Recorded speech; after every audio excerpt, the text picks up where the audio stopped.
So next question is just kind of what's up with the Redeemer? Can you share anything going on with that? Is there any new news? Do you have any news on the Drake Corsair? We're getting into just tell us where ships are in the production pipeline portion of questions. Polaris, what's the deal? Just straight in there. Yeah, Smoothly.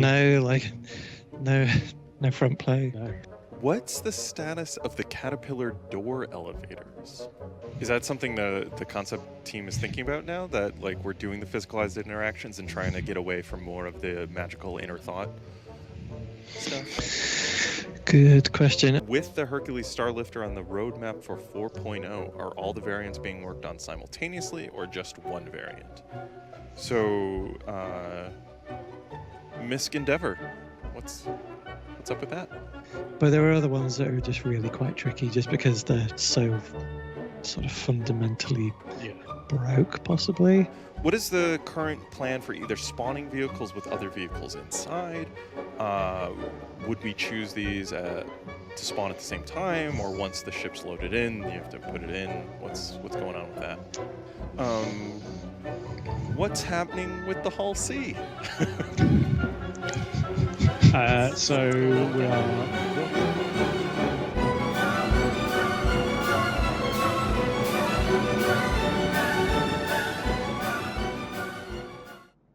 All right, I know what you're going to say. You're going to think that I'm making fun of them and, tearing them up.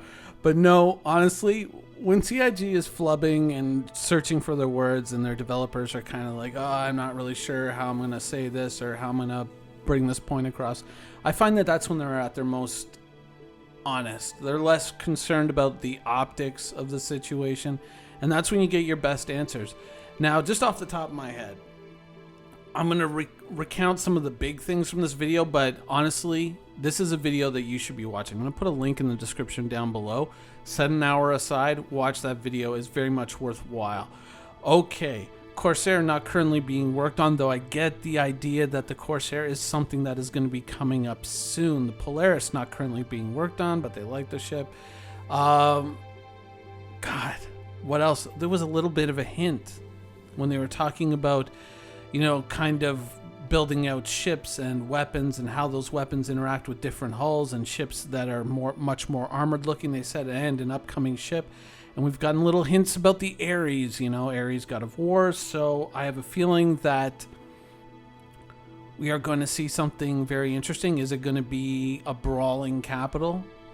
Potentially. I mean, that's one thing, but I think more likely is going to be a heavy fighter, something of a real badass kind of machine. I think that's the way that it's going to go.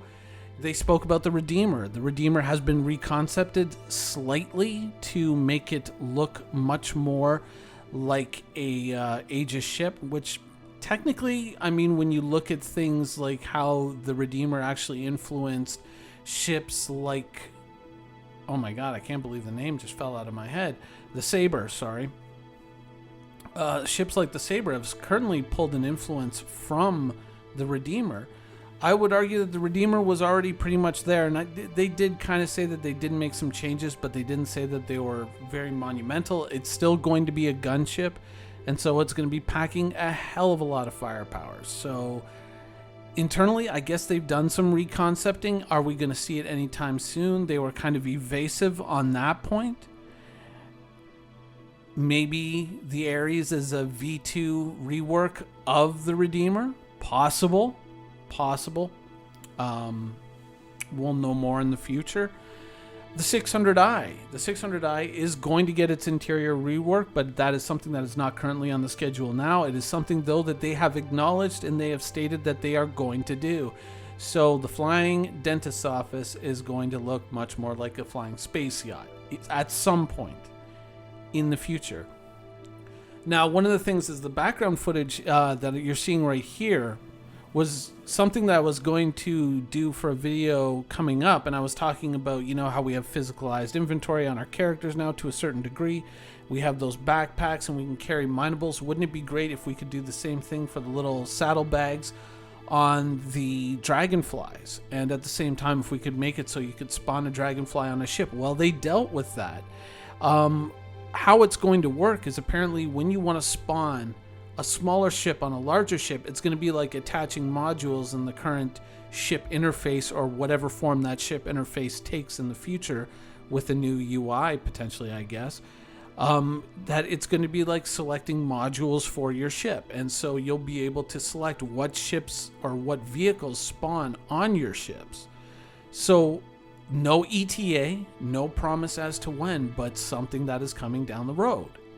And that is going to be generally the form that it takes. Now, yes, we have heard this before, and there really isn't any ETA, but they have kind of given us the framework of how they hope to implement it. And this is the second time that we've heard something along these lines. So it looks like it's a plan that's fairly cemented in, and it's just waiting for something on the back end and maybe a little UI work before it is something that comes into the game. The elevators on the Caterpillar are still planned and are still coming. They're still facing some minor technical issues. I think they said that there was a couple of blockers still holding that up, but it is something that they are actively thinking about, and they do have a plan of attack for it. So possibly when the Caterpillar gets its touch-ups at some point in the future to go along with modularity, because once again they've reiterated the modules for the Caterpillar are still planned. They'll have more information for us on those lines when we get to that point, but we're not there yet.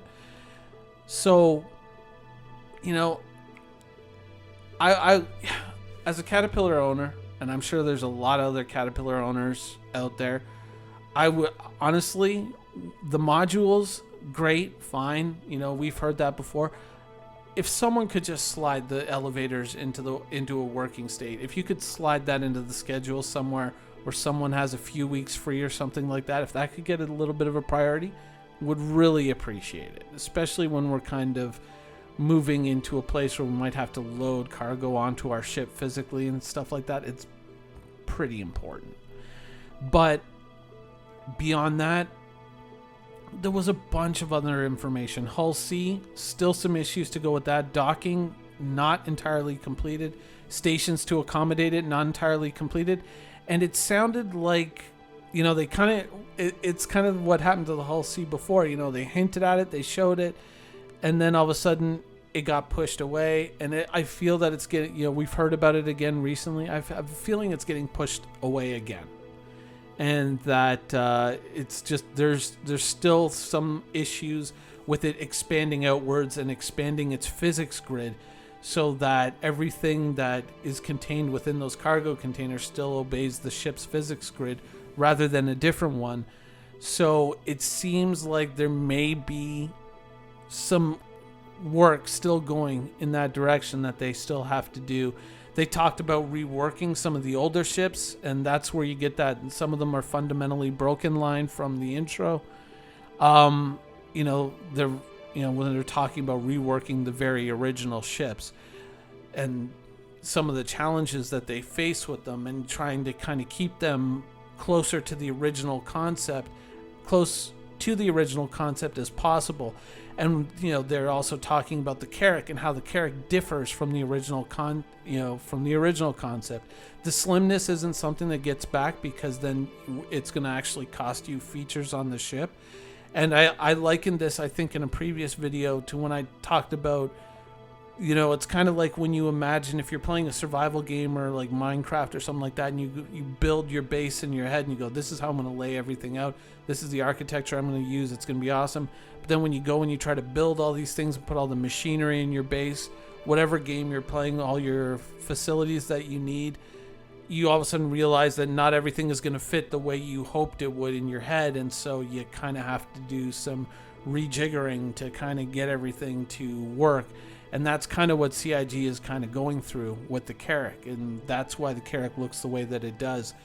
They have heard your feedback on that topic, and there are going to be some minor adjustments that are going to be made, but the broader things like the thickness of the ship doesn't seem that it's going to be adjusted. But they did, you know, and they did drive home a good point that the Carrack that we saw in that video was not a finished Carrack, and that the surface, the skin, and all that wasn't revealing the full detail of the ship, because the ship wasn't fully prepared. And if you go back and you watch that clip, you can see that that is not a finished and fully textured and shaded model. That is something that was just like, look, we got to get the Carrack into this video. Whatever you got, give it to me. That sort of thing. So ultimately, it was a lot of really good information. It was kind of almost like a Tony Zurovec information drop. It was a lot of really good stuff. I'm going to put the link once again in the description below. I highly recommend that you set aside an hour over the weekend to watch that video, because it is worth your time. You're going to find out a lot of things. We're going to come back to the Corsair on Monday. I'm going to talk about that ship a whole lot.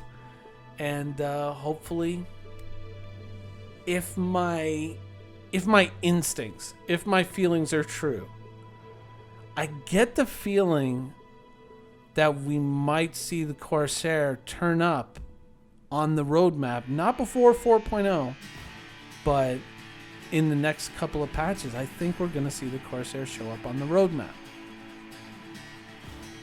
True or not, don't know. I guess we'll have to wait and find out. Anyways, that's the show for today. I hope you guys enjoyed it. Bit of a whirlwind, sorry. And yeah, thanks for watching.